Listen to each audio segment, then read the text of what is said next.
Hello दोस्तों, स्वागत है आप सभी लोगों का मेरे यूट्यूब चैनल एजुकेशनल वीके में। तो आज हम लोग देखेंगे जियोग्राफी का कुछ महत्वपूर्ण प्रश्न जो आपके एग्जाम की दृष्टि से बहुत ही महत्वपूर्ण होगा। तो चलिए बिना देर करते हुए प्रश्न की तरफ बढ़ते हैं और देखते हैं।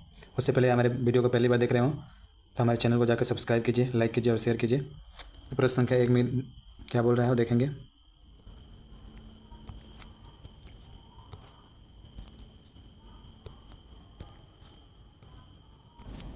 प्रश्न कह रहा है जियोसेंट्रिक जिसको हिंदी में भूकेंद्रिक बोलते हैं अवधारणा का प्रतिपादन किस वैज्ञानिक ने किया था। ऑप्शन ए दिया है क्लॉडियस टाल्मी, ऑप्शन बी दिया है निकोलस कोपर्निकस, और ऑप्शन नंबर सी दिया है चैम्बरलेन मोल्टन, और ऑप्शन नंबर डी दिया है विलियम हर्शल। तो इसमें सही जवाब बताना है दोस्तों। तो इसका सही जवाब क्या हो जाएगा? इसका सही जवाब हो जाएगा दोस्तों ऑप्शन नंबर ए क्लॉडियस टाल्मी। इससे संबंधित हम कुछ महत्वपूर्ण तथ्य देखेंगे। जियोसेंट्रिक भूकेंद्रिक अवधारणा जो पृथ्वी ब्रह्मांड के केंद्र में है तथा सूर्य व अन्य ग्रह, ये मरा नहीं होगा, ये ग्रह सूर्य और ग्रह उसकी परिक्रमा करते थे। ये किसने बोला था? जियोसेंट्रिक भूकेंद्रिक ये किसने बोला था? ये बोला था क्लॉडियस टाल्मी ने। बोला था क्या? क्लॉडियस टाल्मी। क्लॉडियस टाल्मी का ये स्टेटमेंट था। और हेलियोसेंट्रिक सूर्य केंद्रित अवधारणा जो था वो पोलैंड के निकोलस कोपर्निकस, जिनको आधुनिक खगोल शास्त्र के जनक के रूप में जाना जाता है। इस अवधारणा के अंतर्गत इन्होंने बताया कि ब्रह्मांड के केंद्र में पृथ्वी नहीं बल्कि क्या है? सूर्य है। चैम्बरलेन तथा मोल्टन द्वैतवादी संकल्पना के अंतर्गत चैम्बरलेन और मोल्टन का ग्रहाणु जो परिकल्पना है वो प्रमुख है। यह वैज्ञानिक द्वैतवादी संकल्पना के अंतर्गत आते हैं। विलियम हर्शेल 1805 में ब्रिटेन के खगोल शास्त्री ने दूरबीन की सहायता से अंतरिक्ष का अध्ययन कर बताया कि सौरमंडल आकाशगंगा का एक अंश मात्र है। आगे बढ़ते हैं। प्रश्न कह रहा है बिग बैंग सिद्धांत को बिग बैंग का नाम किस वैज्ञानिक ने दिया था। ऑप्शन दिया फ्रेड होयल, ऑप्शन बी दिया है जॉर्ज लेमेंथियर, और ऑप्शन नंबर सी दिया है रॉबर्ट वेगनर, और ऑप्शन नंबर डी दिया है इनमें से कोई नहीं। तो दोस्तों इसका सही जवाब बताना है। इसका सही जवाब क्या हो जाएगा? तो इसका सही जवाब हो जाएगा ऑप्शन नंबर ए फ्रेड होयल ने बताया था, जबकि इस सिद्धांत का प्रतिपादन किसने किया था? जॉर्ज लेमेंथियर ने। देखेंगे आगे। बिग बैंग सिद्धांत ब्रह्मांड की उत्पत्ति से संबंधित यह सर्वाधिक मान्य सिद्धांत है। इस सिद्धांत का प्रतिपादन बेल्जियम के खगोल शास्त्री एवं पादरी जॉर्ज लेमेंथियर ने किया था। सन 1949 में फ्रेड होयल द्वारा इसका नाम जो है बिग बैंग नाम दिया गया। इस सिद्धांत के अनुसार आज से लगभग 13.8 वर्ष पूर्व वर्तमान ब्रह्मांड एक अत्यधिक संघ, यहाँ पे संघ नहीं होगा, सघन होगा, सघन। तो ये बिग बैंग थ्योरी जो है जॉर्ज लेमेंथियर ने दिया था। इनके अनुसार 1949 में फ्रेड होयल द्वारा बिग बैंग नाम दिया गया। इस सिद्धांत के अनुसार आज से लगभग 13.8 वर्ष पूर्व वर्तमान ब्रह्मांड एक अत्यधिक सघन, ये संघ नहीं है, सघन एवं अत्यंत उच्च तापमान वाले आकाल पिंड के रूप में था, जिसे सिंगुलरिटी कहा गया। इस पिंड में एक महाविस्फोट हुआ जिसमें निहित पदार्थ का बिखराव प्रारंभ हुआ और अन्य पदार्थों के समूहन से ब्रह्मांड पिंडों एवं आकाशगंगाओं का निर्माण हुआ। पुनः विस्फोट होने के कारण पदार्थों का समूहन असंख्य पिंड तारे कहलाए। इस प्रक्रिया से कालांतर में ग्रहों और उपग्रहों का निर्माण हुआ। इस प्रकार बिग बैंग परिघटना से ब्रह्मांड की उत्पत्ति हुई और लगातार यह चीज़ जारी है, जिसमें आकाशगंगाओं के बीच बढ़ती दूरी का संदर्भ दिया जाता है। आगे देखेंगे दोस्तों। दिया निम्नलिखित कथनों में से एक गलत कथन है, उसको चयन करना है। गैलेक्सी जो है अनंत तारों का समूह है जो सम्मिलित रूप से ही ब्रह्मांड है। और ऑप्शन नंबर बी दिया है प्रत्येक गैलेक्सी में अनुमानतः 100 अरब तारे हैं। और ऑप्शन नंबर सी दिया है हमारे गैलेक्सी जिसमें हमारा सौरमंडल स्थित है उसे एंड्रोमेडा कहते हैं। और ऑप्शन नंबर डी दिया है आकाशगंगा का आकार दंड सर्जित सर्पिला आकार है, जिसको इंग्लिश में बैर स्पाइरल बोलते हैं। तो इसमें बताना है अपने को कि गलत कौन सा है। तो दोस्तों ये ऑप्शन नंबर सी जो है ये हमारा गलत ऑप्शन हो जाएगा, जो कि क्या बता रहा है हमारे गैलेक्सी जिसमें हमारा सौरमंडल स्थित है उसे एंड्रोमेडा नहीं, उसको क्या कहते हैं? मिल्की वे बोला जाता है या आकाशगंगा बोला जाता है। तो चलिए आगे देखते हैं। आगे का स्लाइड में देखेंगे तारे का विकास का क्रम सर्वप्रथम किसका निर्माण होता है? प्रोटो स्टार, विकास की मुख्य अवस्था। ऑप्शन नंबर सी दिया है दोनों। तो इसका सही जवाब बताना है दोस्तों। इसका सही जवाब हो जाएगा ऑप्शन नंबर डी दिया इनमें से कोई नहीं। तो इसका सही जवाब क्या हो जाएगा? इसका सही जवाब हो जाएगा option number C protostar और विकास की मुख्य अवस्था दोनों। आगे देखेंगे एक तारा की आकृति बहुत बड़ी है तब उसका जीवन काल क्या होगा? ऑप्शन ए दिया है कम, ऑप्शन बी दिया है ज़्यादा, ऑप्शन सी दिया है अपरिवर्तित, ऑप्शन डी दिया है इनमें से कोई नहीं।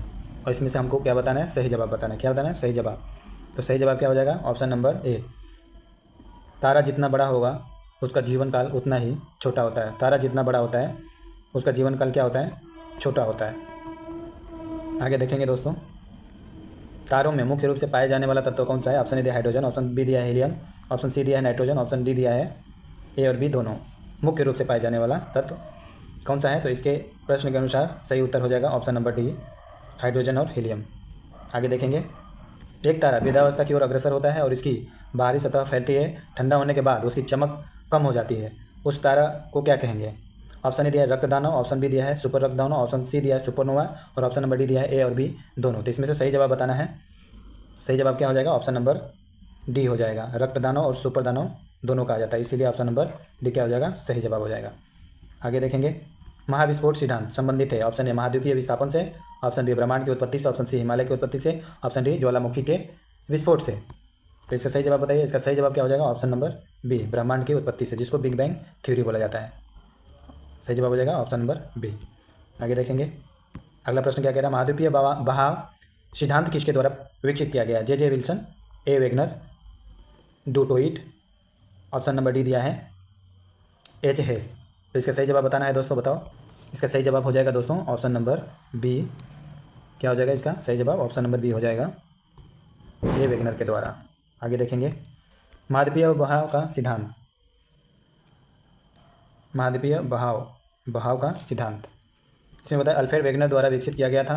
उनके अनुसार 20 करोड़ वर्ष पहले पेंजिया का विभाजन आरंभ हुआ। पेंजिया पहले दो बड़े महाद्वीप लारेशिया और गोंडवाना लैंड उत्तरी व दक्षिणी भूखंडों के रूप में विकसित हुआ। इसके बाद लारेशिया व गोंडवाना लैंड जो है धीरे धीरे अनेक छोटे हिस्सों में बटे गए, जो आज के महाद्वीप के रूप में विकसित है। आगे देखेंगे, हमारे आकाशगंगा की आकृति कैसी है? सर्पिलाकार, विद्युत गैलेक्सी, अंडाकार, गोलाकार। तो इसका सही जवाब बताना है दोस्तों। इसका सही जवाब क्या हो जाएगा? ऑप्शन नंबर ए है। आगे देखेंगे, आकाशगंगा गैलेक्सी अनेक आकार प्रकार में दृश्य होती है। खगोलविद गैलेक्सी को मुख्यतः 3 प्रकारों में विभाजित करते हैं: अंडाकार, सर्पिलाकार, अनियमित आकार। लेकिन 2005 में स्पिट्ज़र स्पेस टेलीस्कोप ने आकाशगंगा के आकार के बारे में पूर्व अवधारणा एवं विभ्रम के विपरीत इस बात के स्पष्ट साक्ष्य पेश किए कि आकाशगंगा का आकार जो है दंड सज्जित सर्पिला आकार है, यानी कि स्पाइरल, बैरेड स्पाइरल। आगे देखेंगे, श्याम वीवर होता है हवाई जहाज की उड़ान का अभिलेखक। ऑप्शन बी दिया है सूर्य पर एक धब्बा, ऑप्शन सी दिया है अंटार्कटिका की एक जगह और ऑप्शन नंबर डी दिया है सिमट गया तारा। इसमें सही जवाब बताना है। सही जवाब क्या हो जाएगा? ऑप्शन नंबर डी, सिमट गया तारा को श्याम वीवर कहते हैं। भारतीय भौतिकविद सुब्रमण्यम चंद्रशेखर ने 1931 में 1.44 सौरिक द्रव्यमान की वह सीमा निश्चित की थी जिसके अंदर के तारे श्वेत वामन बनते हैं और जिसके ऊपर के अवशेष द्रव्यमान वाले तारे न्यूट्रॉन स्टार या कृष्ण विवर या श्याम विवर के रूप में परिवर्तित होते हैं। 1.44 सौरिक द्रव्यमान की चंद्रशेखर सीमा सुपरनोवा विस्फोट के बाद बचे अवशेष तारे के द्रव्यमान से सुनिश्चित होते हैं। यह पूर्णतः निश्चित नहीं है कि विकास की मुख्य अवस्था किस आकार का तारा का विस्फोट के बाद 1.44 सौरिक द्रव्यमान की सीमा के अंदर अवशेष के रूप में बचता है, किंतु ऐसा माना जाता है कि सूर्य के 8 गुने के आकार तक के तारे में विस्फोट के बाद 1.44 सौरिक द्रव्यमान के बराबर अवशेष बचता है।